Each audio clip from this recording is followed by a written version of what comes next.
There's a reason everyone in this country is either on Adderall, an antidepressant, or some sort of medical intervention for a basic human function. And in this video, I'm going to go over why this is happening, who's doing this to us, and more importantly, what you can do to make sure this doesn't affect you and your family. Before we get started, it is important to note I'm not a doctor, nor should anything in this video be misconstrued with medical advice. And if you're going to go through any of the treatment protocols I talk about in this video, please make sure you're only doing so under a direct specialist who is a medical director or a licensed physician. Now, let's get going. There is only one thing you need to focus on in order to solve most of the problems in your life, whether those be physical, emotional, mental, anything. All of it stems back to none other than your hormones. I'm going to tell you a story about how this affected me personally. And a lot of guys are going through this that don't realize this is the #1 problem in their life that is causing nearly every difficulty they're experiencing. And that is the plague of low testosterone in men today. This is, in my opinion, the single greatest threat that we have in humanity today is a hormonal terrorist attack. Now, the problem is it comes from a lot of different angles. A lot of people think it comes from, well, if you keep people weak, then they won't be able to revolt. That is the first and easiest part of it. Then there's the scary part, the part where it comes to money, power, and control. What are the 3 most overprescribed medications in this country right now? It is ADHD medication, antidepressant medication, and birth control, all of which have direct effects on the hormones and are only used as a result of improper hormonal balance. Take antidepressants, for example. The #1 reason why a man or woman would feel any level of depression is purely because of a hormonal imbalance. Sadness, broken down to its core, is the feeling of having limited options and none of which are appealing to you. Someone with optimized hormones would never think that they have limited options. They would find a way to give themselves more options. That is what drive is. That's what creates winning men, is that feeling of, I can find a way around this, even though it might be difficult. But when your testosterone's in the gutter, you don't think solution-oriented. You think emotional. You think more like a woman. And that's not to discredit women in any sense, but it's a pretty clear, undeniable fact that women operate a little more emotionally and men operate a little bit more logically. That's just the nature of the game. Now, I could sit here and debate with anybody all day about that, but we're gonna move past this. So when you feel trapped like that and the world's crumbling down on you and it's everybody else's fault but yours, you start to point fingers and you become bitter. And that's when people start to need things like medical intervention to fix their mood because they are so awful to be around or depressing or mean, and it's not conducive to a functional social environment. And all of your friends and family will tell you, oh, you need help because your brain is wrong, because the doctors in this country have never once been educated on our hormonal makeup. And if you think I'm messing around, talk to any doctor who has gone through medical school and ask them how much they spent on hormones. This is the most taboo subject in medicine. If you bring this up in your medical education, people look at you like you're trying to get people on steroids or that you're trying to do things to the human body that aren't medically safe. And for whatever reason, this is the only area of medicine that it's not okay to ask about. Or if you ask someone to check your hormones, but you're not at a hormone-specific clinic, they are going to look at you like you're asking them for opiate. It is the weirdest thing, but it makes up nearly everything about the human body. The problem is our medical doctors aren't aware of that because it's not taught in their education. Now, this is where you start to ask yourself, why is that not part of their education? Why is the only thing that is going to be the most responsible for the way that I look, the way that I feel, and the way that I interact with everybody in my day-to-day life, why is that not at the forefront of our medical education? The reason is, if you were to fix this one thing, then you wouldn't need the 100 other things that they want to put you on. You wouldn't need something to make you not feel sad because you wouldn't be sad. You wouldn't have the emotional response to look at pain or suffering or difficulty in an all hope is lost mindset. You would just start thinking, how do I get out of this? How do I improve this? Now, how is a society supposed to function if everybody constantly thinks, man, I really shouldn't just accept the life that's given to me. I should try to make mine better. We would crumble, right? I understand why the powers that be are doing this to us, but I am not going to live my life that way. And I didn't find this out until I was much older. I was someone who had this victim mentality, that it was everybody else's fault but mine, that I was getting screwed over. Every excuse in the world, I could keep going. Then you get to the other side of it, the part where you can't focus, mainly because your hormones are telling your body you're in a fight or flight response all the time because my cortisol is so far elevated that I can't focus on what's going on in the classroom or at work or anywhere in my life because I am worried about my well-being at all times. And I'm not consciously thinking of that, right? I don't feel like I'm in danger. But when your hormones get whacked out this way and your cortisol is spiked all the time, you have no other response except to be hyper alert and always be looking at different things that are going on around you and not being hyper focused on a task at hand. So then they tell you, okay, here's what we're going to do in order to lock you in on this one task. We're going to give you this medication that is going to shut off your dopamine and your serotonin production for the rest of your life, but it's going to make you really good at reading. Where is the logic in that? I'll tell you where the logic is. It's a play to get us on more medication later, because now you're going to have problems with arousal because your body can't focus on two things at once, and you can't send the signal to your body to be aroused or to need to have an erection. So now you have to take a medication for your ED just because you wanted your brain to work. Going to ED, another problem that would be solved if you had optimized hormones. Nobody has sexual health problems who is over a certain threshold of testosterone. So if this is such a pressing issue that nearly the entire population is being affected by, why does nobody do anything? But all hope is not lost. The whole purpose of this page is for me to teach you guys why this is happening and, more importantly, what you can do to counterbalance it. So I'm going to go over both right now, starting with how this is happening so you know what to avoid. The whole seed oils are bad for you rant that you've heard 1,000 times, while it's primarily true, it goes a little bit deeper than that, and the main one started in the 1970s. The US government subsidized soy and corn so much so that it became cheaper to feed the American public literal garbage than actual food. This was never a health decision that the government made. This was an economic decision. And then it boiled and unraveled itself into the greatest economic engine our country has ever known. This created a downstream effect on the American public that changed our diet from roughly 40% whole foods to less than 5%. Why does this matter? Because our endocrine system, the system that makes our hormones, only works when proper micronutrients are being added to the body. And without proper food and diet, we don't get those micronutrients. Zinc, magnesium, vitamin D, cholesterol, all part of the normal food ecosystem. Your Leydig cells, the cells in your body that produce testosterone, rely solely on cholesterol in order to produce that hormone. Now, what's the number one thing that when you go into a doctor's office with high cholesterol that they're going to tell you to do? You need to drop that cholesterol. You need to be on a statin because that cholesterol is going to give you a heart attack. I cannot think of a bigger load of crap than what they are doing in order to shift people away from hormones. It seems like every angle possible that they're trying to take is that to make people think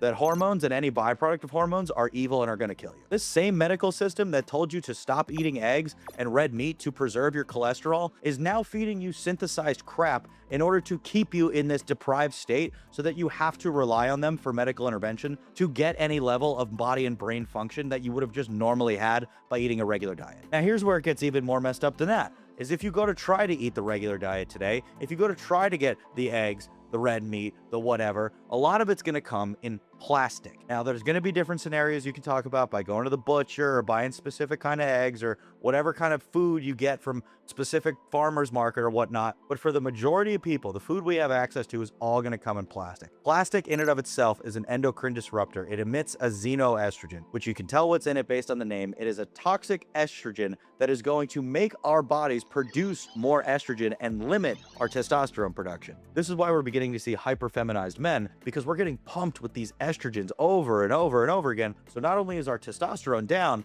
but our estrogen is up. You want to talk about men making decisions based on emotion. Think about a guy who's got no T, but also chocked full of estrogen. This is also what makes men chronically stressed, unwilling to approach women, no self-confidence, no ability to make rational decisions. Now we get to the most important part. What can you do to escape this matrix of all these different angles that feel like they're coming to limit your way of life? You have to get your blood work done, at least just a basic hormone panel to know what your testosterone is, to know what your estrogen is, to understand how the inner workings of your body stand, because unless you know, you can't make decisions to change things. Now, here's the tricky part with this. If you go to your regular doctor's office and ask them for a hormone panel, that number one, they're not even going to know what to do. I generally don't think that the average primary care doctor would know what to put on a basic hormone panel. They would probably put something like total testosterone, SHBG, and maybe estrogen. But I don't think they would actually know what to look at. There's a few different biomarkers we're going to want to look at across the board. The same basics I just mentioned. Total T. Also, make sure you're doing your free T. Your free testosterone is the only testosterone that actually matters and the only stuff that you're actually using in your body. You're going to want your SHBG, estradiol, which is just your estrogen, your LH and your FSH. This is going to tell you what your fertility looks like more than anything. Prolactin, thyroid, cortisol, all of the basic hormones you're going to want to look at. Now, when you're going to get this blood work done, make sure that the doctor you're going through understands these biomarkers. Now, once you have a clear picture of your blood work, it's really easy to diagnose where your problems are. And I will bet that for you guys that are feeling that it might be you might be the one that's feeling lazy sometimes, or you don't have the motivation, or you don't always feel like you're ready to go locked in every single day, which, by the way, that is how you should feel. If you're a man and you're somewhere between 20 and 40 and you don't wake up every single day with the pure ambition to go conquer, to go make money, to go provide for your family, for your loved ones, to be better than you were yesterday, you have a testosterone problem. I would almost guarantee it. There's a lot of things you want to make sure you have in check, and testosterone can help with a lot of them. But the number one is always going to be sleep and diet. Are you eating a diet that is mostly refined sugars, seed oils, and a bunch of crap? Or are you eating high protein, lean meats, micronutrients? This is going to make the biggest difference in not just the way you look, because it's going to make it a lot easier to put on muscle mass and burn fat, but it is going to change the way you feel immensely. When it comes to sleep, are we getting proper sleep? Are we winding down at the end of the day? Are we getting into deep REM sleep? Find something wearable to track your sleep progress. Stress load and training are also very important metrics in this. For me, training is how I de-stress, but most doctors won't ask you about any of that. It will help you no longer think emotionally about, oh, what do I want to taste good right now? What do I want to feel good in my mouth? First of all, pause. What's the matter with you? Second of all, it will make you think a little more logically, what food should I be eating to actually get me the result that I want? That willpower, that split-second decision, that decision happens in such a small amount of time, but a lot of people think it happens over a long period of time. Those type of things go away with optimized testosterone. Same thing with your sleep. When your cortisol is regulated and you're not always in this fight or flight response, you are going to be able to sleep more effectively and recover more deeply. Testosterone is a really great recovery tool. And of course, with all of this, it is going to make it much easier to build sustainable muscle mass, to lose fat mass, and that in and of itself is going to make you feel better, and it's going to make you not have the need for alternative medication like medical intervention on your mental state or your physical state or any of the other areas that they're going to try to ping you, because it all could have just been solved with your hormones. Now, here's some things you want to make sure you're doing right when you're going through this hormonal process, because again, it is going to be an area where a lot of doctors lack. In fact, when I started this journey, I found out I had low testosterone when I was 23. And I'll tell you, when I walked into that place, they did not expect me to come in there. They had never seen a 23-year-old in there before, because it wasn't someone who would typically have low testosterone at the time. This was before it was very public that everybody has low testosterone. So when I go in there, they run my test 3 times. They're like, I don't know how this is possible, but you've got low testosterone, you're 23. I'm sitting there like, holy cow, I didn't even think that was possible. I was just interested. I wanted to see what it was. It was free. So they eventually prescribed me TRT. Now, that doesn't mean they knew what they were doing, because when they put me on TRT, one of the biggest concerns I had was my fertility. I'm 23 years old at this time. I want to be able to have children one day. And they said, well, we'll put you with gonadorelin. We'll charge you an extra $100 a month for that gonadorelin, and then you'll be able to have kids. It took me 8 months to realize that gonadorelin was doing nothing for my fertility. And I didn't find that out from a sperm test. This is just when I started diving deeper into this entire realm, and when I decided that this is what I wanted to do for a living and for my life's purpose, was to educate people on this, because I was feeling so incredible. Just 2 months in, I was the best I ever looked. I had confidence like I had never felt before in my life. I had energy and drive to succeed like I'd never felt in my life. It took me only 2 to 3 months of being on testosterone to start my own company, because I just loved the way it felt. The gonadorelin that they gave me, I later found out does nothing for your sperm count. It does nothing for your ability to have children. All it does is stop the testicular atrophy, which is the shrinking of your testicles. When you get on testosterone, you end up getting these little raisin balls. Not chill. It's actually one of the most unflattering things you'll ever see. So I later made the switch to HCG, which I found was a much better alternative for preserving fertility. This is going to act on your LH. It's actually going to mimic LH's function in the body, which is going to keep you in a more fertile sense. There's also people that do things like enclomiphene while they're on TRT, which do hit both FSH and LH, but in my opinion, the HCG does work slightly better, but either one is better than nothing.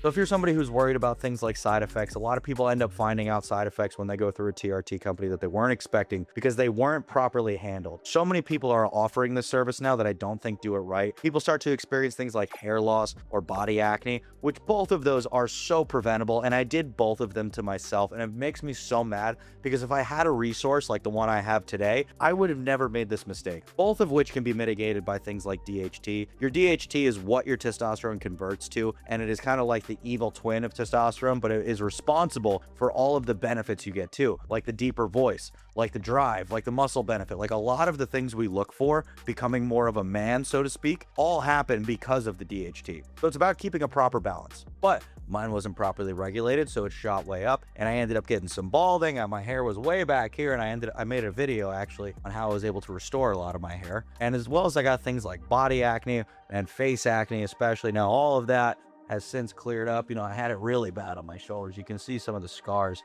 but it was terrible. If I pulled my arm up like this, you would see it all over. Needless to be said, so much of this is mitigatable, and I believe this is something everybody needs to look at. I believe if you are not actively looking at your hormones on a month-to-month basis, you are going to fall behind the curve, because it's no longer something that's just genetic if you have this problem. It's no longer something that's just unlucky. It is a physical designed attack trying to make us weaker, sicker, and more reliant on drugs from the pharmaceutical and the medical industry, because all of the things that they are trying to shove down our throats, nearly all of them, would all be mitigated by proper hormones. There's a reason it's not taught in school. There's a reason most doctors don't understand it, and there's a reason that it is not readily available for everybody, and it is a controlled substance as opposed to the crap that they put out there that is killing people by the day. But look, if you're into this kind of information and you want to learn more about how you can optimize the human body, I post videos like this twice a week, some more scientific, some more story-based like this. And if you want to hear more about them, hit that subscribe button and turn on post notifications so that you know